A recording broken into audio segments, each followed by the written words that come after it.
ನಮಸ್ಕಾರ ವೀಕ್ಷಕರೇ, Yenepoya deem to be university ಅರ್ಪಿಸುವಂತಹ ಎನ್ ಆರೋಗ್ಯ ವಿಶೇಷ ಕಾರ್ಯಕ್ರಮಕ್ಕೆ ಸ್ವಾಗತ. ನಾನು ಗೌತಮ್ ಶೆಟ್ಟಿ. ವೀಕ್ಷಕರೇ, ನಾವು ಈ ಹಿಂದೆ ಸಾಕಷ್ಟು ಈ ಒಂದು ಸಂಚಿಕೆಯಲ್ಲಿ ಹಲವಾರು ಆರೋಗ್ಯ ಸಂಬಂಧಿ ವಿಚಾರಗಳ ಬಗ್ಗೆ ಮಾಹಿತಿಯನ್ನು ಪಡೆದುಕೊಂಡು ಬರ್ತಾ ಇದ್ದೀವಿ. ಇವತ್ತಿನ ಸಂಚಿಕೆಯಲ್ಲಿ ಕೂಡ ಇಂತಹದೇ ಒಂದು ಆರೋಗ್ಯ ವಿಚಾರದ ಬಗ್ಗೆ ನಾವು ಮಾಹಿತಿಯನ್ನು ಪಡೆದುಕೊಳ್ಳಲಿದ್ದೇವೆ. ಇವತ್ತು ಹದಿಹರೆಯದ ಚರ್ಮದ ಸಮಸ್ಯೆಗಳು ಅನ್ನುವಂತಹ ವಿಚಾರದ ಬಗ್ಗೆ ನಮಗೆ ಮಾಹಿತಿಯನ್ನು ಕೊಡಲಿದ್ದಾರೆ ಯೆನೆಪೋಯ ಮೆಡಿಕಲ್ ಕಾಲೇಜಿನ ಚರ್ಮರೋಗ ವಿಭಾಗದ ಮುಖ್ಯಸ್ಥರಾದಂತಹ ಡಾಕ್ಟರ್ ಮಂಜುನಾಥ್ ಶೆಣೈ ಅವರು. ಡಾಕ್ಟರ್, ಕಾರ್ಯಕ್ರಮಕ್ಕೆ ಸ್ವಾಗತ. ನಮಸ್ಕಾರ. ಎಸ್ ಡಾಕ್ಟರ್, ಈಗಾಗಲೇ ಹೇಳಿದ ಹಾಗೆ ಹದಿಹರೆಯದ ಚರ್ಮದ ಸಮಸ್ಯೆಗಳು ಅನ್ನುವಂಥದ್ದು, ಈ ಹದಿಹರೆಯ ಅನ್ನುವಂಥದ್ದು ಸಾಕಷ್ಟು ಬದಲಾವಣೆಗಳ ಕಾಲ. ಇಲ್ಲಿ ದೈಹಿಕವಾಗಿ ಅಥವಾ ಮಾನಸಿಕವಾಗಿ ಸಾಕಷ್ಟು ಬದಲಾವಣೆಗಳು ಕಂಡು ಬರುವಂಥದ್ದು. ಇಂಥ ಸಂದರ್ಭದಲ್ಲಿ ಚರ್ಮದಲ್ಲಿ ಯಾವ ರೀತಿಯ ಸಮಸ್ಯೆಗಳು ಕಂಡು ಬರ್ತದೆ ಅನ್ನುವಂಥದ್ದು ಬಹಳ ಮುಖ್ಯ ವಿಷಯ ಹೇಳಿದ್ರಿ. ಹೌದು, ದೈಹಿಕವಾಗಿ ಹಾಗೂ ಮಾನಸಿಕವಾಗಿ. ದೈಹಿಕವಾಗಿ ಏನ್ ಬದಲಾವಣೆಗಳು ಬರ್ತವೆ ಅಂದ್ರೆ, ಹದಿಹರೆಯದಲ್ಲಿ ನಮ್ಮ ಹಾರ್ಮೋನ್ಗಳ ಉತ್ಪಾದನೆ ಅತಿ ಹೆಚ್ಚು ಪ್ರಮಾಣದಲ್ಲಿ ಇರ್ತದೆ. ಈ ಹಾರ್ಮೋನ್ಗಳನ್ನು ನಾವು ಸೆಕ್ಸ್ ಹಾರ್ಮೋನ್ ಅಂತ ಹೇಳ್ತೇವೆ. ಈ ಸೆಕ್ಸ್ ಹಾರ್ಮೋನ್ಗಳ ಪ್ರಮಾಣ ಜಾಸ್ತಿ ಇರೋದ್ರಿಂದ ಅಥವಾ ಅದು ಜಾಸ್ತಿ ಆಗುವಂತ ಒಂದು ಪರಿಸ್ಥಿತಿಯಲ್ಲಿ ಇರುವುದರಿಂದಾಗಿ ಅದರ ಕೆಲವೊಂದು ಇಫೆಕ್ಟ್ಗಳು ಚರ್ಮದ ಮೇಲೆ ಬೀಳ್ತವೆ. ಸೊ ಅದು ಒಂದು ಕಾರಣ. ಮಾನಸಿಕವಾಗಿ ಬಹಳ ಮುಖ್ಯ, ನೀವು ಅದನ್ನು ಬಹಳ ಮುಖ್ಯ ವಿಷಯ ಹೇಳಿದ್ರಿ. ಮಾನಸಿಕವಾಗಿ ಹದಿಹರೆಯದ ಒಂಥರ ಕನ್ಫ್ಯೂಸ್ಡ್ ಸ್ಟೇಟಸ್ ಅಲ್ಲಿ ಇರ್ತಾರೆ. ಅವರಿಗೆ recognition of their own self image ಸ್ವಲ್ಪ ಒಂದು ಕನ್ಫ್ಯೂಸ್ಡ್ ಸ್ಟೇಟ್ ಅಲ್ಲಿ ಇರೋದ್ರಿಂದ ಆವಾಗ ಈ ಸಣ್ಣ ಕಾಯಿಲೆಗಳಿಗೂ ಕೂಡ ತುಂಬಾ ಸಾರಿ ಅವರು ಅಗತ್ಯಕ್ಕಿಂತ ಜಾಸ್ತಿ ಹೆಚ್ಚಾಗಿ ವರಿ ಮಾಡ್ಕೊಳ್ತಾರೆ. ಅದಕ್ಕೆ ಹೆಚ್ಚು ಪ್ರತಿಕ್ರಿಯೆಯನ್ನು ತೋರಿಸ್ತಾರೆ. ಸೊ ಅದು ಕೂಡ ಎರಡರಿಂದಾಗಿ ಹದಿಹರೆಯದ ಚರ್ಮದ ಸಮಸ್ಯೆಗಳು ದೊಡ್ಡ ಕಾಯಿಲೆ ಅಂತ ತಿಳ್ಕೊಳ್ತಾರೆ, ಅಥವಾ ಇರಬಹುದು ಕೂಡ. ತುಂಬಾ ಸಾರಿ ಕಾಯಿಲೆಗಳು ಇರ್ತವೆ. ಮುಖ್ಯವಾಗಿ ಸಮ್ ಕೇಸಸ್ ಅಲ್ಲಿ ಮುಖ್ಯವಾಗಿ ಹದಿಹರೆಯ ಅಂತ ಹೇಳಿದ್ರೆ ಒಂದು ರೀತಿಯಲ್ಲಿ ನಾವು ಹದಿಹರೆಯದ ಒಂದು ಲಕ್ಷಣ ಅಂತ ಹೇಳ್ಬೋದು ಮೊಡವೆಗಳು. ನಾವು ಅದನ್ನ ಪಿಂಪಲ್ಸ್ ಅಥವಾ ಆಕ್ನೆ ಅಂತ ಹೇಳ್ತೇವೆ. ಈ ಆಕ್ನೆ, ಪಿಂಪಲ್ಸ್, ಮೊಡವೆ ಕಾಯಿಲೆ ಸರ್ವೇ ಸಾಮಾನ್ಯವಾಗಿ ಪ್ರತಿಯೊಬ್ಬರಿಗೂ ಹದಿಹರೆಯದಲ್ಲಿ ಒಂದು ಅಥವಾ ಎರಡು ಆಕ್ನೆ ಬಂದೇ ಬರ್ತದೆ, ಅಥವಾ ಅಲ್ಲಿ ಜಾಸ್ತಿ ಬರ್ಬೋದು. ಕೆಲವರಿಗೆ ಅತಿ ಹೆಚ್ಚು ಪ್ರಮಾಣದಲ್ಲಿ ಬರಬಹುದು. ಆವಾಗ ಅದನ್ನು ಕಾಯಿಲೆ ಅಂತ ಹೇಳ್ಬೋದು. ಒಂದೆರಡು ಬಂದ್ರೆ ಅದನ್ನು ಕಾಯಿಲೆ ಅಂತ ತಗೊಳ್ಳಿಕ್ಕೆ ಸಾಧ್ಯ ಇಲ್ಲ. ಎರಡನೇದೇನಂದ್ರೆ ಕೂದಲಿನ ಸಮಸ್ಯೆಗಳು. ಕೂದಲು ಹೋಗೋದು, ತಲೆಯ ಮೇಲಿನ ಕೂದಲು ಬಿದ್ದು ಹೋಗೋದು, ಕೂದಲು ಉದುರುವಿಕೆ, ಅದು ಒಂದು ಸಮಸ್ಯೆ ಬಹಳ ಕಾಮನ್. ಹೆಚ್ಚಿನ ಹದಿಹರೆಯದಲ್ಲಿ ಅಂದ್ರೆ ಬೀಳ್ತದೆ ಅಂದ್ರೆ ಬೀಳುವುದು ಯಾವಾಗ್ಲೂ ಇರ್ತದೆ. ಅದಕ್ಕೆ ಸ್ವಲ್ಪ ಅವರ ಪ್ರತಿಕ್ರಿಯೆ ಜಾಸ್ತಿ ಇರುತ್ತೆ ಕಾರಣ. ಎರಡನೇದು. ಮೂರನೇದು, ಕೂದಲು ಅತಿಯಾಗಿ ಬೆಳೆಯುವುದು, ಹೆಚ್ಚಾಗಿ ಹುಡುಗಿಯರಲ್ಲಿ ಮುಖದ ಮೇಲೆ ಕೂದಲಿನ ಬೆಳವಣಿಗೆ ಬರುವುದು. ಅದು ಕೂಡ ಇತ್ತೀಚೆಗೆ ನಾವು ಕಂಡು ಬರುವಂತಹ ಕಾಯಿಲೆ. ಅಂದ್ರೆ ಹಾರ್ಮೋನಿನ ಬದಲಾವಣೆಯಿಂದಾಗಿ ತುಂಬಾ ಸಾರಿ ಅಗತ್ಯಕ್ಕಿಂತ ಜಾಸ್ತಿ ಫೇಸ್ ಅಲ್ಲಿ ತುಂಬಾ ಅವರಿಗೆ ಒಂಥರ ಬೇಸರ ಆಗುತ್ತೆ. ಆ ಥರ ಆಗೋದ್ರಿಂದ ಕೂದಲು ಹೋಗೋದು ಒಂದು ಸಮಸ್ಯೆ, ಅದೇ ರೀತಿ ಬೆಳೆಯೋದು ಕೂಡ. ಈ ಎರಡು ಕೂದಲಿನ ಸಮಸ್ಯೆ ಖಂಡಿತವಾಗಿ ದೊಡ್ಡ ಸಮಸ್ಯೆ. ಅದು ಮಾತ್ರವಲ್ಲದೆ ಹದಿಹರೆಯದಲ್ಲಿ ಬೇರೆ ಕೆಲವೊಂದು ಚರ್ಮದ ಕಾಯಿಲೆಗಳು ಕಂಡು ಬರ್ತವೆ. ಅಂದ್ರೆ ಅತಿಯಾಗಿ ಬೆವರುವಿಕೆ ಇರ್ಬೋದು, ಅಥವಾ ಬೊಜ್ಜಿನ ಸಮಸ್ಯೆ, ಅದರಿಂದಾಗಿ ಬರುವಂತಹ ಚರ್ಮ ರೋಗಗಳು, ಅವುಗಳು ತುಂಬಾ. ಕೆಲವೊಂದು ಸೋಂಕುಗಳು ಕಾಮನ್, ಫಂಗಲ್ ಇನ್ಫೆಕ್ಷನ್ಗಳು ಕೂಡ ಹದಿಹರೆಯದಲ್ಲಿ ಜಾಸ್ತಿ ಕಂಡು ಬಿಡ್ತವೆ. ಹಾಗೆ ಬೇರೆ ಕಾಯಿಲೆಗಳು ಕಂಡು ಬರ್ತವೆ ಹದಿಹರೆಯದಲ್ಲಿ. ಎಸ್ ಡಾಕ್ಟರ್, ಈಗ ತಾವು ಮೇಜರ್ ಆಗಿ ಹೇಳಿದ್ರೆ ಮುಖ್ಯ ಒಂದು ಹದಿಹರೆಯದಲ್ಲಿ ಮುಖ್ಯವಾಗಿ ಗೋಚರಿಸುವಂಥದ್ದು ಈ ಮೊಡವೆಗಳು ಅನ್ನುವಂಥದ್ದು. ಸಾಮಾನ್ಯವಾಗಿ ಮೊಡವೆಗೆ ಒಂದು ಆಡು ಭಾಷೆಯಲ್ಲಿ ಅಥವಾ ಬೇರೆ ಒಂದು ಕಲ್ಪನೆಗಳಿರ್ತದೆ, ಎಲ್ಲ ಒಂದು ಕಥೆಗಳ ಇತ್ಯಾದಿಗಳೆಲ್ಲ ಇರುವಂಥದ್ದು. ಇನ್ನು ವೈದ್ಯಕೀಯ ಭಾಷೆಯಲ್ಲಿ ತಾವು ಹೇಳೋದಿದ್ರೆ ಮೊಡವೆಗಳ ಒಂದು ಅರ್ಥ ಏನು ಅನ್ನುವಂಥದ್ದು?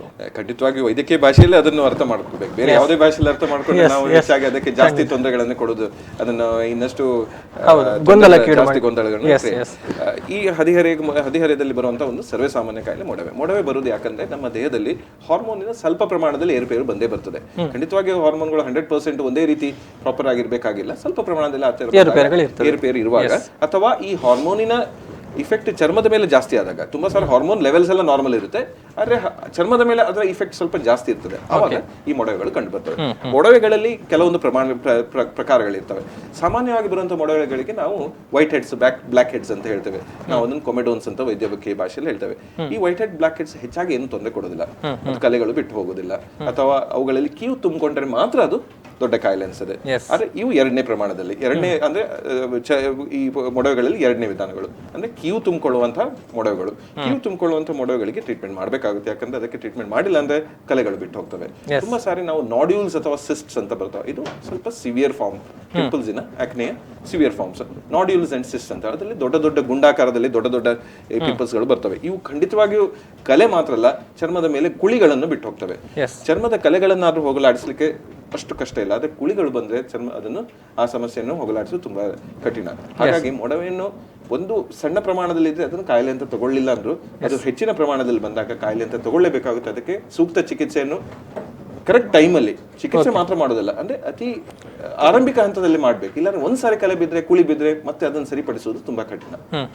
ಅಂದ್ರೆ ಈಗ ಚಿಕಿತ್ಸೆ ಮಾಡ್ಬೇಕಂತ ಹೇಳಿದ್ರೆ ಯಾವಾಗ ಹೋಗ್ಬೇಕು? ಸಾಮಾನ್ಯವಾಗಿ ಹದಿಹರೆಯದಲ್ಲಿ ಮೊಡವೆ ಅಂದ್ರೆ ಕಾಮನ್ ಅಂತಾನೆ ಎಲ್ಲರೂ ತಿಳ್ಕೊಂಡಿರ್ತಾರೆ. ಯಾವಾಗ ನಾವು ಇಲ್ಲ ಡಾಕ್ಟರ್ನ ಕನ್ಸಲ್ಟ್ ಮಾಡ್ಬೇಕು ಅಂತ ಯಾವಾಗ ಬರ್ಬೇಕು ಅನ್ನುವಂಥದ್ದು? ನಾನು ಮೊದಲೇ ಹೇಳಿದಾಗ ಈ ಬ್ಲಾಕ್ ಹೆಡ್ಸ್ ವೈಟ್ ಹೆಡ್ಸ್ ಯಾವುದು ಕೀವು ತುಂಬಿಕೊಳ್ಳೋದಂತಹ ಸ್ಟೇಜ್ ಅಲ್ಲಿ ಇಲ್ಲ.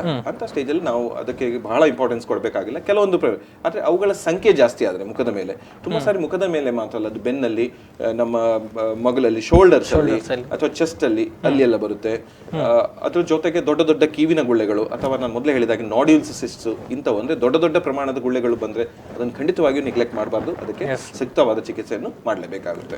ಏನು ಚಿಕಿತ್ಸೆಗಳನ್ನು ಮಾಡ್ಬೇಕಂತ ಹೇಳಿದ್ರಿ, ಸಾಮಾನ್ಯವಾಗಿ ಮೊಡವೆಗೆ ಯಾವ ರೀತಿಯ ಚಿಕಿತ್ಸೆಗಳನ್ನು ಕೊಡಲಾಗ್ತದೆ? ಮೊಡವೆಗೆ ಚಿಕಿತ್ಸೆ ಏನಂದ್ರೆ, ಮೊಡವೆಗೆ ಚಿಕಿತ್ಸೆ ಮಾಡೋದಕ್ಕಿಂತ ಮೊದಲಾಗಿ ನಾವು ಒಂದು ಅಡ್ವೈಸ್ ಅನ್ನು ಕೊಡ್ತೇವೆ ಅಂದ್ರೆ ಈ ಮೊಡವೆಗಳನ್ನು ಟಚ್ ಮಾಡಬಾರದು ಅಥವಾ ಅದನ್ನು ಸ್ಕ್ವೀಸ್ ಮಾಡಬಾರದು, ಅದನ್ನು ಪ್ರೆಸ್ ಮಾಡಬಾರದು.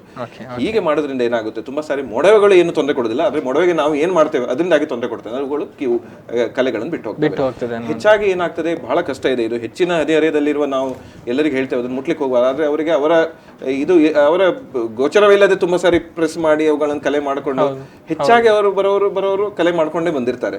ಯಾಕಂದ್ರೆ ಅದು ಕೈ ನಿಲ್ಲುದಿಲ್ಲ, ಅದನ್ನು ಕಂಟ್ರೋಲ್ ಮಾಡ್ಲಿಕ್ಕೆ ಸಾಧ್ಯ ಇಲ್ಲ. ಅದಕ್ಕೆ ಹೇಳಿದಲ್ಲ, ನೀವು ಮಾನಸಿಕವಾಗಿ ನಾವು ಯಾವ ತರ ಕಾಯಿಲೆಗೆ ಹೇಗೆ ಸ್ಪಂದನೆ ಮಾಡ್ತೇವೆ ಅದು ಹದಿಹರೆಯದಲ್ಲಿ ಸ್ವಲ್ಪ ವ್ಯತ್ಯಾಸ ಇರ್ತದೆ ಅದಕ್ಕೆ. ಸೊ ಹಾಗಾಗಿ ಅವುಗಳು ಕಲೆ ಬಿಟ್ಟು ಹೋಗ್ತವೆ. ಸೊ ಅಂತ ಚಿಕಿತ್ಸೆ ಮಾಡಬೇಕು. ಯಾವ ತರ ಚಿಕಿತ್ಸೆ?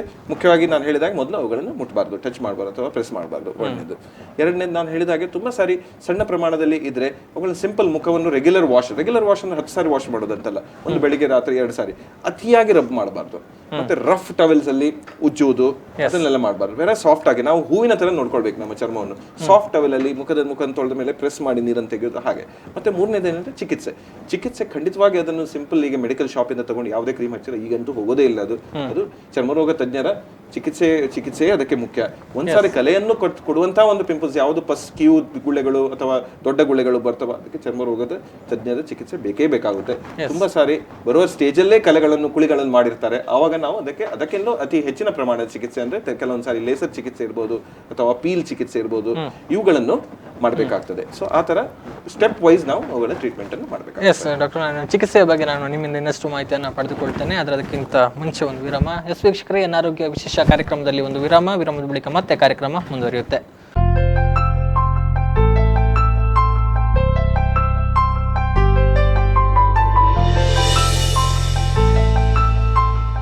ವಿರಾಮದ ಬಳಿಕ ಮತ್ತೆ ಆರೋಗ್ಯ ವಿಶೇಷ ಕಾರ್ಯಕ್ರಮಕ್ಕೆ ಸ್ವಾಗತ ವೀಕ್ಷಕರೇ.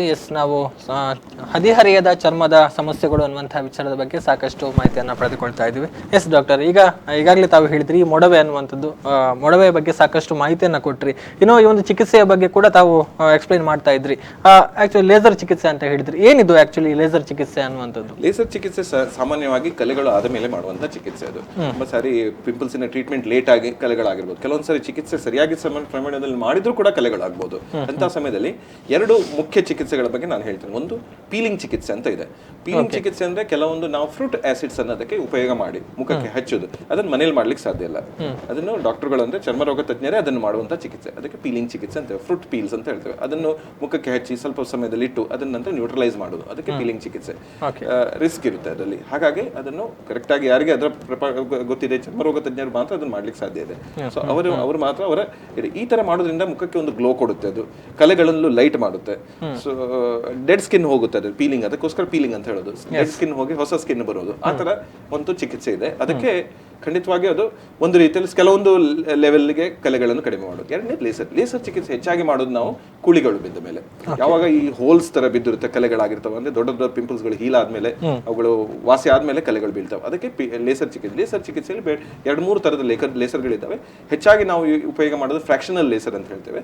ಸೊ ಫ್ರಾಕ್ಷನಲ್ ಲೇಸರ್ ಅಲ್ಲಿ ಏನ್ ಮಾಡುತ್ತೆ, ನಮ್ಮ ಚರ್ಮದ ಒಳಪದರದಲ್ಲಿರುವಂತಹ ಕೊಲಾಜನ್ ಅಂತ ಇದೆ. ಕೊಲಾಜನ್ ಒಂದು ಪ್ರೋಟೀನ್. ಈ ಚಿಕಿತ್ಸೆ ಮಾಡೋದ್ರಿಂದಾಗಿ ಕೊಲಾಜನ್ನಿನ ಪ್ರಮಾಣವನ್ನು ಜಾಸ್ತಿ ಮಾಡ್ತೇವೆ. ಆವಾಗ ಈ ಏನು ಗ್ಯಾಪ್ ಇದೆ ಕುಳಿಯಲ್ಲಿ ಅದು ತುಂಬಿಕೊಳ್ಳುತ್ತೆ, ಫಿಲ್ ಆಗುತ್ತೆ. ಆ ತರದ ಚಿಕಿತ್ಸೆಗೆ ಲೇಸರ್ ಹೆಲ್ಪ್ ಆಗುತ್ತೆ. ಲೇಸರ್ ಅಂತ ಹೇಳಿದ್ರೆ ಒಂದ್ಸಾರಿ ಮಾಡುವಂತ ಚಿಕಿತ್ಸೆ ಅಲ್ಲ, ಮತ್ತೆ ಮಾಡಬೇಕಾಗುತ್ತೆ. ಸುಮಾರು 3 ರಿಂದ 4 ಸಿಟ್ಟಿಂಗ್ಗಳು ಬೇಕಾಗ್ತದೆ. ಇದಕ್ಕೆ ಬೇಕಾದ ಹೆಚ್ಚಿನ ಏನೇನು ಈ ಮೆಷಿನ್ಸ್ಗಳು ಅದು ನಮ್ಮ ಯೆನೆಪೋಯ ಮೆಡಿಕಲ್ ಕಾಲೇಜಲ್ಲಿ ದೇರಳಕಟ್ಟೆಯಲ್ಲಿ ಖಂಡಿತವಾಗಿ ಲಭ್ಯ ಇದೆ. ಅಲ್ಲಿ ಮತ್ತೆ ಅಷ್ಟೊಂದು ಬಹಳ ಸಾರಿ ನಾವು ಎಣಿಸ್ತೇವೆ ಲೇಸರ್ ಚಿಕಿತ್ಸೆ ಅಂದ್ರೆ ಬಹಳ ಕಾಸ್ಟ್ಲಿ ಅಂತ.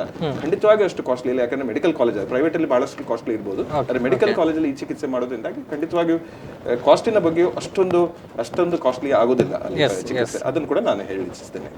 ಅಂದ್ರೆ ಅತ್ಯಂತ ಕಡಿಮೆ ದರದಲ್ಲಿ ಪರಿಣಾಮಕಾರಿಯಾದ ಚಿಕಿತ್ಸೆಯನ್ನು ಕೂಡ ಲಭ್ಯವಿದೆ ಅನ್ನುವಂಥದ್ದು.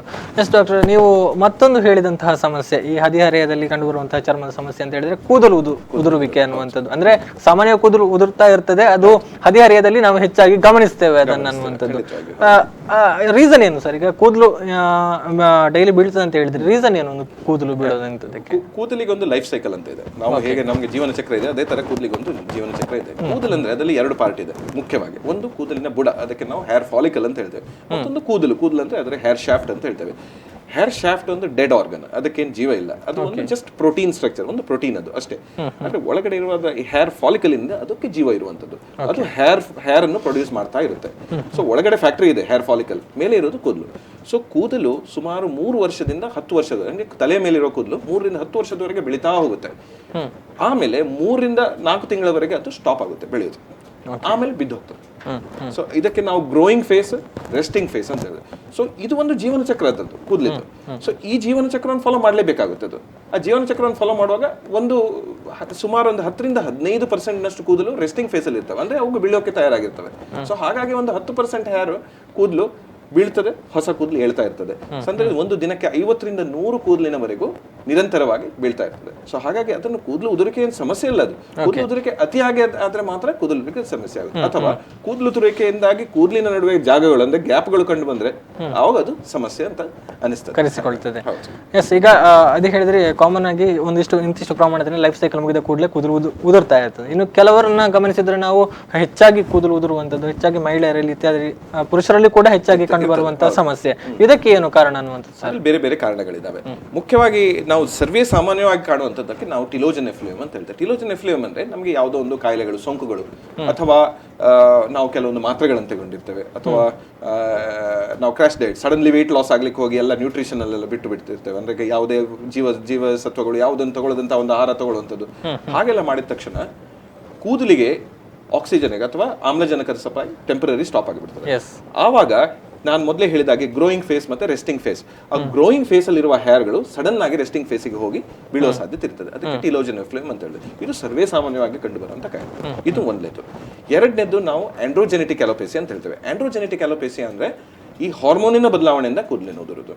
ನಾನು ಮೊದಲೇ ಹೇಳಿದಾಗೆ ಈ ಆಂಡ್ರೋಜನ್ಸ್ ಅಂದ್ರೆ ಮೇಲ್ ಹಾರ್ಮೋನ್ಸ್ ತುಂಬಾ ಸಾರಿ ಅಗತ್ಯಕ್ಕಿಂತ ಜಾಸ್ತಿ ಪರಿಣಾಮವನ್ನು ನಮ್ಮ ಚರ್ಮದ ಮೇಲೆ ಉತ್ಪತ್ತಿ ಮಾಡ್ತದೆ. ಸೊ ಅದರಿಂದಾಗಿ ತಲೆಯಲ್ಲಿರುವ ಕೂದಲು ಬಿದ್ದು ಹೋಗ್ತವೆ, ಆದ್ರೆ ಮುಖದಲ್ಲಿರುವ ಕೂದಲು ಬೆಳೆಸ್ತದೆ. ಅದಕ್ಕೆ ಆಪೋಸಿಟ್ ಎಫೆಕ್ಟ್ ಇದೆ ಈ ಆಂಡ್ರೋಜನ್ಸ್ಗೆ. ಆಂಡ್ರೋಜನ್ಸಿನ ಲೆವೆಲ್ ಅಲ್ಲಿ ಅಥವಾ ಆಂಡ್ರೋಜನ್ಸ್ ಅನ್ನು ರಿಸೀವ್ ಮಾಡುವ ಟಾರ್ಗೆಟ್ ಟಿಶ್ಯೂಸ್ ಅಂದ್ರೆ ಸ್ಕಿನ್, ಅದನ್ನು ಒಂದು ಬೇರೆ ರೂಪದಲ್ಲಿ ಅದನ್ನು ಗ್ರಹಿಸಿದ್ರೆ ಕೂದಲು ಉದುರುವ ಸಾಧ್ಯತೆ ಇದೆ. ಅದಕ್ಕೆ ಬಕ್ಕತಲೆ ಅಂತ ಹೇಳಿ ಬಾಲ್ನೆಸ್ ಬಾಯ್ಸ್ಗೂ ಬರ್ಬೋದು, ಗರ್ಲ್ಸ್ಗೆ ಬರ್ಬೋದು.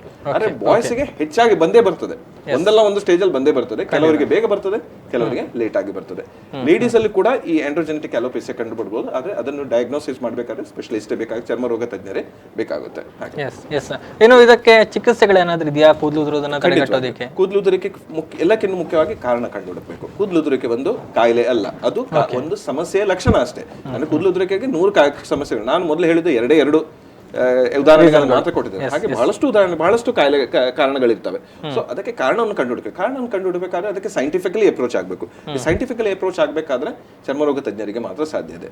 ತುಂಬಾ ಸಾರಿ ಏನಾಗುತ್ತೆ, ಕೂದಲು ಉದುರಿಕೆ ಅಂತ ಹೇಳಿ ಎಲ್ಲೋ ಪೇಪರ್ ಅಲ್ಲಿ ಅವುಗಳು ಆಯಿಲು ಏನೇನೋ ಎಲ್ಲ ಅಡ್ವರ್ಟೈಸ್ಮೆಂಟ್ ಮಾಡಿರ್ತಾರೆ. ಹೆಚ್ಚಾಗಿ ಅವುಗಳು ಪರಿಣಾಮಕಾರಿ ಇರುವುದಿಲ್ಲ. ಯಾಕಂದ್ರೆ ಅದು ಯಾವುದೇ ಒಂದು ಕಾಯಿಲೆಗೆ ಅಂತ ಚಿಕಿತ್ಸೆ ಅಲ್ಲ, ಅದು ಸುಮ್ಮನೆ ಒಂದು ಅಡ್ವರ್ಟೈಸ್ ಮಾಡುವಂತ ಪ್ರಾಡಕ್ಟ್ ಆಗಿರುತ್ತೆ. ಹೆಚ್ಚಿನ ಪ್ರಮಾಣದಲ್ಲಿ ಅವುಗಳು ಕೆಲಸ ಮಾಡೋದೇ ಇಲ್ಲ. ಹಾಗಾಗಿ ಏನಾಗುತ್ತೆ, ಇದಕ್ಕೆ ಸೈಂಟಿಫಿಕ್ ಆಗಿ ಅಪ್ರೋಚ್ ಆಗಬೇಕಾದ್ರೆ ಚರ್ಮರೋಗ ತಜ್ಞರೇ ಪರೀಕ್ಷೆ ಮಾಡಬೇಕು. ಪರೀಕ್ಷೆ ಮಾಡಿದ್ಮೇಲೆ ಕೆಲವೊಂದು ಸಾರಿ ಅದಕ್ಕೆ ಬೇಕಾದ ಟೆಸ್ಟ್ಗಳನ್ನು ಮಾಡ್ತೇವೆ. ಅದು ನ್ಯೂಟ್ರಿಷನ್ ಕಡಿಮೆ ಇರೋ ಅದಕ್ಕೆ ಟ್ರೈಕೋಸ್ಕೋಪಿ ಅಂತ ಒಂದು ಟೆಸ್ಟ್ ಮಾಡ್ತೇವೆ. ಟ್ರೈಕೋಸ್ಕೋಪಿ ಅಂದ್ರೆ ಅದನ್ನು ದರ್ಶಕದ ಮೂಲಕ ನೋಡಿ ಏನಾಗ್ತಾ ಇದೆ ಅಂತ. ಈ ಎಲ್ಲ ಚಿಕಿತ್ಸೆಗಳು ನಮ್ಮ ಆಸ್ಪತ್ರೆಯಲ್ಲಿ ಇದೆ, ಯೆನೆಪೋಯ ಮೆಡಿಕಲ್ ಕಾಲೇಜ್ ಆಸ್ಪತ್ರೆಯಲ್ಲಿ ಇದೆ. ಅದಕ್ಕೆ ಬೇಕಾದ ಡೆಫಿನೆಟ್ಲಿ ನಾವು ಕಂಡು ಹುಡುಕಬಹುದು ಮತ್ತೆ ಅದಕ್ಕೆ ಪ್ರಕಾರ ಟ್ರೀಟ್ಮೆಂಟ್ ಅನ್ನು ಮಾಡಬಹುದು. ಎಸ್ ಡಾಕ್ಟರ್, ನಾನು ನಿಮ್ಮಿಂದ ಇನ್ನಷ್ಟು ಮಾಹಿತಿಯನ್ನು ಪಡೆದುಕೊಳ್ತೇನೆ. ಆದರೆ ಆರೋಗ್ಯ ವಿಶೇಷ ಕಾರ್ಯಕ್ರಮದಲ್ಲಿ ಒಂದು ವಿರಾಮದ ಬಳಿಕ ಮತ್ತೆ ಕಾರ್ಯಕ್ರಮ ಮುಂದುವರಿಯುತ್ತೆ.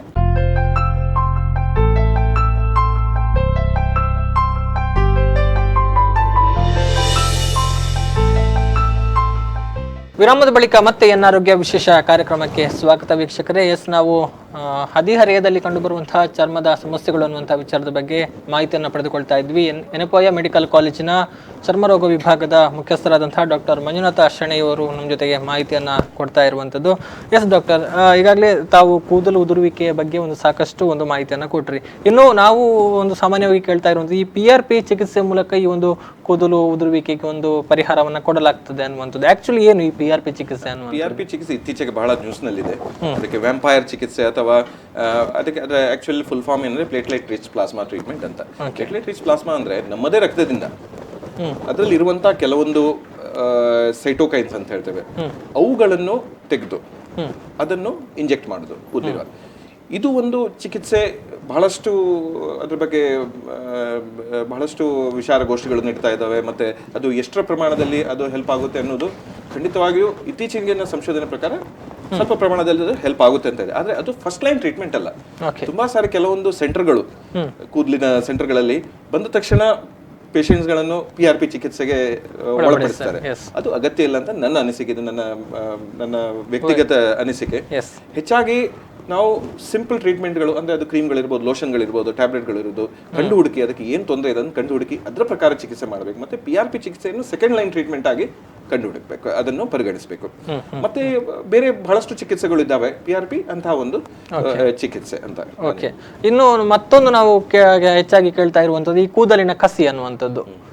ಕೂದಲಿನ ಕಸಿ ಅಂದ್ರೆ ಏನು ಅನ್ನುವಂಥದ್ದು? ಕೂದಲಿನ ಕಸಿ ಅಥವಾ ಹೇರ್ ಟ್ರಾನ್ಸ್ಪ್ಲಾಂಟೇಶನ್. ಹೇರ್ ಟ್ರಾನ್ಸ್ಪ್ಲಾಂಟೇಶನ್ ಅಂದ್ರೆ ಬಕ್ಕತಲೆ ಇದ್ದವರಿಗೆ ಮಾಡುವಂತ ಚಿಕಿತ್ಸೆ. ಕೆಲವೊಂದು ಸಾರಿ ಬಕ್ಕತಲೆ ಒಂದು ಪರ್ಟಿಕ್ಯುಲರ್ ಲೆವೆಲ್ಗಿಂತಲೂ ಮೇಲೆ ಹೋದ್ರೆ ಔಷಧಿಗಳು ಅಥವಾ ಟ್ಯಾಬ್ಲೆಟ್ಗಳು ಒಂದು ಪರಿಣಾಮಕಾರಿ ಆಗುದಿಲ್ಲ, ಅಥವಾ ಆದ್ರೂ ಕೂಡ ಅಷ್ಟೊಂದು ಕವರ್ ಮಾಡ್ಲಿಕ್ಕೆ ಸಾಧ್ಯ ಇಲ್ಲ.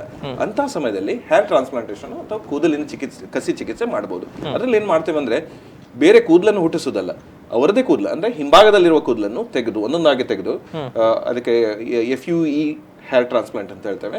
ಸೊ ಅದನ್ನು ತೆಗೆದು ಮುಂದ್ಗಡೆ ಹಾಕೋದು. ಅದು ಸುಮಾರು 1,000 ಹೇರ್ ಇರ್ಬೋದು, 2,000 ಇರ್ಬೋದು, 4-5,000 ಅಥವಾ ಅದಕ್ಕಿಂತ ಹೆಚ್ಚು ಕೂದಲುಗಳನ್ನು ಬೇರೆ ಸ್ಥಳದಿಂದ ಅಂದ್ರೆ ನಮ್ಮ ತಲೆಯ ಹಿಂಭಾಗದಲ್ಲಿರುವಂತಹ ಕೂದಲು ಅಥವಾ ಇವನ್ ನಮ್ಮ ಗಡ್ಡದ ಕೂದಲು ಅಥವಾ ಎದೆಯಲ್ಲಿರುವ ಕೂದಲುಗಳನ್ನು ತೆಗೆದು ಅವುಗಳನ್ನು ಮುಂಭಾಗಕ್ಕೆ ಕಸಿ ಮಾಡಿ ಮುಂದಿನ ಏರಿಯಾವನ್ನು ಕವರ್ ಮಾಡೋದು. ಅದಕ್ಕೆ ಹೇರ್ ಟ್ರಾನ್ಸ್ಪ್ಲಾಂಟೇಶನ್ ಚಿಕಿತ್ಸೆ. ಅದು ಕೂಡ ಸೈಂಟಿಫಿಕ್ ಆಗಿ ಡಿಸೈನ್ ಮಾಡಿ ಅದರ ಪ್ರಕಾರ ಚಿಕಿತ್ಸೆ ಮಾಡಬೇಕು. ಅದಕ್ಕೆ ಹೆಚ್ಚಾಗಿ ಪ್ಲಾಸ್ಟಿಕ್ ಸರ್ಜನ್ಸ್ ಅಥವಾ ಚರ್ಮರೋಗ ತಜ್ಞರು ಮಾತ್ರ ಅದನ್ನು ಮಾಡುವಂತದ್ದು. ಅಂದ್ರೆ ಈಗ ಅಂತ ಸಂದರ್ಭದಲ್ಲಿ ಬೆಳೆಸಿದ ಕೂದಲು ಮತ್ತೆ ಬೆಳವಣಿಗೆ ಆಗುತ್ತೆ, ಅದು ನಾರ್ಮಲ್ ಕೂದಲಿನ ತರನೇ ಬೆಳವಣಿಗೆ ಆಗುತ್ತೆ. ಅದು ಬಿದ್ದು ಹೋಗೋ ಸಾಧ್ಯತೆ ಕಡಿಮೆ. ಯಾಕಂದ್ರೆ ನಮ್ಮ ಎಂಡೋಕ್ರೈನಲ್ ಇಫೆಕ್ಟ್ ಅಂದ್ರೆ ಹಾರ್ಮೋನಲ್ ಇಫೆಕ್ಟ್ ಈ ಕೂದಲುಗಳಿಗೆ ನಮ್ಮ ತಲೆಯ ಮುಂಭಾಗದಲ್ಲಿ ಇರುವಷ್ಟು ಕೂದಲಿನ ಮೇಲೆ ಇದ್ದಷ್ಟು ಪರಿಣಾಮ ಇರುವುದಿಲ್ಲ. ಹಾಗಾಗಿ ಇವುಗಳ ಹಾರ್ಮೋನಿನ ಇಫೆಕ್ಟಿಗೆ ಸ್ವಲ್ಪ ಅಷ್ಟು ಬಗ್ಗುವಂತದ್ದಲ್ಲ. ಹಾಗಾಗಿ ಈ ಕೂದಲುಗಳು ಹೆಚ್ಚಾಗಿ ನಾರ್ಮಲ್ ಕೂದಲಿನಂತೆ ಬೆಳೀತವೆ. ಅಂದ್ರೆ ಈಗ ಸಾಮಾನ್ಯವಾಗಿ ಒಂದು ಬಾರಿ ಒಂದು ಕೂದಲಿನ ಕಸಿಯನ್ನು ಮಾಡಿಕೊಂಡ್ರೆ ಅದು ಸಾಮಾನ್ಯವಾಗಿ ಒಂದು ಅಟ್ಲೀಸ್ಟ್ ಒಂದು 8-10 ವರ್ಷದ ಮಟ್ಟಿಗಾದ್ರೂ ಅದು ಬದುಕ್ತವೆ. ಮೇ ಬಿ ಕೆಲವೊಂದು ಸಾರಿ ಅದಕ್ಕಿಂತ ಜಾಸ್ತಿ ಸಮಯದವರೆಗೂ ಅದು ಬಾಳಿಕೆ ಬರಬಹುದು. ಎಸ್ ಈಗ ತಾವು ಮತ್ತೊಂದು ವಿಚಾರವನ್ನ ಹೇಳಿದ್ರೆ ಡಾಕ್ಟರ್, ಈ ಹದಿಹರೆಯದಲ್ಲಿ ಮುಖದ ಮೇಲೆ ಹೆಚ್ಚಾಗಿ ಕೂದಲು ಬೆಳೆಯುವಂಥದ್ದು ಅನ್ನುವಂಥದ್ದು ಸಾಮಾನ್ಯವಾಗಿ ಮಹಿಳೆಯರಿಗೆ ಈ ಒಂದು ಸಮಸ್ಯೆ ಹೆಚ್ಚಾಗಿ ತೊಂದರೆಯನ್ನು ಸಮಸ್ಯೆ. ಮುಖದ ಮೇಲೆ ಕೂದಲು ಬೆಳೆದ್ರೆ ಗಂಡಸರಿಗೆ ತೊಂದರೆ ಇಲ್ಲ. ಮಹಿಳೆಯರ ಸಮಸ್ಯೆ ಇದಕ್ಕೆ ಹರ್ಸುಟಿಸಮ್ ಅಂತ ಹೇಳ್ತೇವೆ ನಮ್ಮ ವೈಜ್ಞಾನಿಕ ಭಾಷೆಯಲ್ಲಿ. ಹರ್ಸುಟಿಸಮ್ ಅಂದ್ರೆ ಹೆಚ್ಚಾಗಿ ಹರ್ಸುಟಿಸಮ್ ಬರೋದು ಯಾಕಂತ ಹೇಳಿದ್ರೆ ತುಂಬಾ ಸಾರಿ ಫೆಮಿಲಿಯಲ್ ಇಫೆಕ್ಟ್ ಇರ್ತದೆ. ಕೆಲವರ ಕುಟುಂಬದಲ್ಲೇ ಹುಡುಗಿಯರಿಗೆ ಕೂದಲು ಜಾಸ್ತಿ ಇದೆ. ಅವರಿಗೆ ಹಾರ್ಮೋನಿನ ಪ್ರಾಬ್ಲಮ್ ಅಂತಲ್ಲ ಅದು, ಆದ್ರೂ ಕೂಡ ತುಂಬಾ ಸಾರಿ ಅವರಿಗೆ ಅವರ ಎಲ್ಲಾ ಫ್ಯಾಮಿಲಿ ಕುಟುಂಬದಲ್ಲೇ ಆ ತರ ಇರುತ್ತೆ. ಅದು ಕೆಲವೊಂದು ರೇಸ್ಗಳಲ್ಲಿ ಜಾಸ್ತಿ ಇರುತ್ತೆ. ಸೊ ಹಾಗೆ ಅದು ಇರಬಹುದು. ಸೊ ಆದ್ರೂ ಕೂಡ ಕೂದಲು ಬೆಳೆಯೋದು ಒಂದು ಎಂಬರಾಸ್ಮೆಂಟ್. ಯಾವುದೇ ಹುಡುಗಿಗೂ ಮುಖದ ಮೇಲೆ ಕೂದಲು ಸೌಂದರ್ಯ ಮಾತ್ರ ಅಲ್ಲ, ಅವ್ರಿಗೆ ಒಂಥರ ಅವರ ಸೆಲ್ಫ್ ಕಾನ್ಫಿಡೆನ್ಸ್ ಡೌನ್ ಆಗುತ್ತೆ. ಅವ್ರಿಗೆ ಒಂಥರ ಏನೋ ಎಲ್ಲರೂ ನನ್ನನ್ನು ನೋಡ್ತಾ ಇದ್ದಾರೆ, ನನ್ನ ಮುಖದ ಮೇಲೆ ಕೂದಲಿದೆಯೋ ಹಾಗೆ ಆ ತರ ಒಂದು ಅನಿಸಿಕೆ ಬರುವ ಸಾಧ್ಯತೆ ಇದೆ. ಹಾಗಾಗಿ ಅದು self confidence and self esteem ಅನ್ನು ಕಡಿಮೆ ಮಾಡುವಂತ ಒಂದು ಅದು ಎರಡು ರೀಸನ್ ನಾನು ಮೊದಲೇ ಹೇಳಿದಾಗೆ, ಒಂದು ಹಾರ್ಮೋನಿನ ವಿಷಯದಲ್ಲಿ ಇರ್ಬೋದು, ಹಾರ್ಮೋನಿನ ಕಾರಣದಿಂದ ಇರ್ಬೋದು. ಅಂದ್ರೆ ಗಂಡಸಿನ ಹಾರ್ಮೋನು ಆ ಒಂದು ಮಹಿಳೆಯಲ್ಲಿ ಜಾಸ್ತಿ ಇರುವುದರಿಂದಾಗಿ ಕೂದಲು ಮತ್ತೆ ಮೀಸೆ ಬೆಳೆಯುವಂತ ಸಾಧ್ಯತೆ ಇದೆ. ಅದಕ್ಕೆ ನಾವು ಹರ್ಸುಟಿಸಮ್ ಅಂತ ಹೇಳ್ತೇವೆ. ಅದಕ್ಕೆ ಖಂಡಿತವಾಗಿ ಚಿಕಿತ್ಸೆ ಇದೆ. ಅವರಿಗೆ ಹಾರ್ಮೋನಿನ ತೊಂದರೆ ಇದ್ರೆ ಅದನ್ನ ನಾವು ಕಂಡು ಹುಡುಕಿ ಎಂಡೋಕ್ರೈನಾಲಜಿಸ್ಟ್ ಅಥವಾ ಗೈನಕಾಲಜಿಸ್ಟ್ಗಳ ಅವರ ಮಾರ್ಗದರ್ಶಕ ತಗೊಂಡು ಅದರ ಪ್ರಕಾರ ನಾವು ಚಿಕಿತ್ಸೆಯನ್ನು ಕೊಟ್ಟರೆ ಹಾರ್ಮೋನಿನ ಲೆವೆಲ್ ಅನ್ನು ನಾರ್ಮಲ್ಗೆ ತರಬಹುದು. ಮತ್ತೆ ಎರಡನೇದಂದ್ರೆ ಬಂದ ಕೂದಲುಗಳನ್ನು ಲೇಸರ್ ಚಿಕಿತ್ಸೆ ಮುಖಾಂತರ ಅದನ್ನು ಹೋಗಲಾಡಿಸಬಹುದು. ಪೂರ್ತಿಯಾಗಿ ಹೋಗಿಲ್ಲ ಅಂದ್ರೂ ಕೂಡ 70-80% ವರೆಗೆ ಖಂಡಿತವಾಗಿಯೂ ಕಡಿಮೆ ಆಗುತ್ತೆ. ಆದರೆ ಅದಕ್ಕೆ ಮಲ್ಟಿಪಲ್ ಸೆಟ್ಟಿಂಗ್ಸ್, ಮೆನಿ ಸೆಟ್ಟಿಂಗ್ಸಿಗೆ ಬರಬೇಕಾಗುತ್ತೆ. ಈ ಲೇಸರಿನ ಚಿಕಿತ್ಸೆ ಕೂಡ ನಮ್ಮ ಯೆನೆಪೋಯ ಮೆಡಿಕಲ್ ಕಾಲೇಜ್ ಆಸ್ಪತ್ರೆಯಲ್ಲಿ ಖಂಡಿತವಾಗಿಯೂ ಇದೆ. ಸೊ ನಾನು ಮೊದಲೇ ಹೇಳಿದಾಗೆ ಲೇಸರ್ ಚಿಕಿತ್ಸೆ ಅಂತ ಹೇಳ್ಕೊಳ್ಳಿ ಹೆದರಬೇಕಾಗಿಲ್ಲ. ಅದೇನು ಬಹಳ ಎಕ್ಸ್ಪೆನ್ಸಿವ್ ಟ್ರೀಟ್ಮೆಂಟ್ ಅಂತ ತಿಳ್ಕೊಳ್ಳೋದು ಬೇಡ. ಮೆಡಿಕಲ್ ಕಾಲೇಜಿನಲ್ಲಿ ಮಾಡಿದ್ರೆ ಅಷ್ಟೊಂದು ಕಾಸ್ಟ್ಲಿ ಅನ್ಸೋದಿಲ್ಲ. ಈ ಮಿಷಿನ್ಗಳು ತುಂಬಾ ಎಕ್ಸ್ಪೆನ್ಸಿವ್, ಹಾಗಾಗಿ ಖಂಡಿತವಾಗಿ ಅದನ್ನು ಫ್ರೀ ಆಗಿ ಮಾಡ್ಲಿಕ್ಕೆ ಸಾಧ್ಯ ಇಲ್ಲ. ಆದ್ರೆ ತುಂಬಾ ನಾವು ನಾರ್ಮಲ್ ಚಾರ್ಜಸ್, ತುಂಬಾ ಕಡಿಮೆ ಚಾರ್ಜ್ ಅಲ್ಲಿ ಈ ಚಿಕಿತ್ಸೆಗಳು ಲಭ್ಯವಿರುತ್ತೆ. ಮತ್ತೆ ಅವುಗಳನ್ನು ಮತ್ತೆ ಮತ್ತೆ ಬರಬೇಕಾಗುತ್ತೆ ಈ ಚಿಕಿತ್ಸೆಗಳಿಗೆ. ಅಂದ್ರೆ ಕೇವಲ ಒಂದೇ ಸರಿ ಆಗೋದಿಲ್ಲ, ಅದು ಕಡಿಮೆ ಆಗುತ್ತೆ. ಪ್ರತಿ ಚಿಕಿತ್ಸೆ ಮಾಡಿದ ತಕ್ಷಣ ಸ್ವಲ್ಪ ಪ್ರಮಾಣದ 10%, 20% ಕಡಿಮೆ ಆಗ್ತಾನೆ ಹೋಗುತ್ತೆ. ಆತರ ಸಂಪೂರ್ಣವಾಗಿ ನಿಯಂತ್ರಣ ಮಾಡೋದಿದ್ರೆ ಸ್ವಲ್ಪ ಟೈಮ್ ತಗೊಳುತ್ತೆ. ತಿಂಗಳಿಗೆ ಒಂದ್ಸರಿ ಬರ್ಬೇಕಾಗುತ್ತೆ ಆತರ. Yes thank you doctor. ಇವತ್ತಿನ ಒಂದು ಸಂಚಿಕೆಯಲ್ಲಿ ಸಾಕಷ್ಟು ವಿಚಾರಗಳನ್ನು ತಿಳಿಸಿಕೊಟ್ರಿ. ಎಸ್, ಇದಿಷ್ಟು ಡಾಕ್ಟರ್ ಮಂಜುನಾಥ್ ಶೆಣೈ ಅವರು ನಮ್ಮ ಜೊತೆಗೆ ಹಂಚಿಕೊಂಡಿರುವಂತಹ ಮಾಹಿತಿ. ಇದು ಇವತ್ತಿನ ಆರೋಗ್ಯ. ಮುಂದಿನ ಕಾರ್ಯಕ್ರಮದೊಂದಿಗೆ ಮತ್ತೆ ನಿಮ್ಮನ್ನು ಭೇಟಿ ಮಾಡ್ತೀನಿ. ನಿರಂತರ ಸುದ್ದಿ, ಮಾಹಿತಿ, ಮನೋರಂಜನೆಗಾಗಿ ನೋಡ್ತಾ ಇರಿ V4 ನ್ಯೂಸ್. ನಮಸ್ಕಾರ.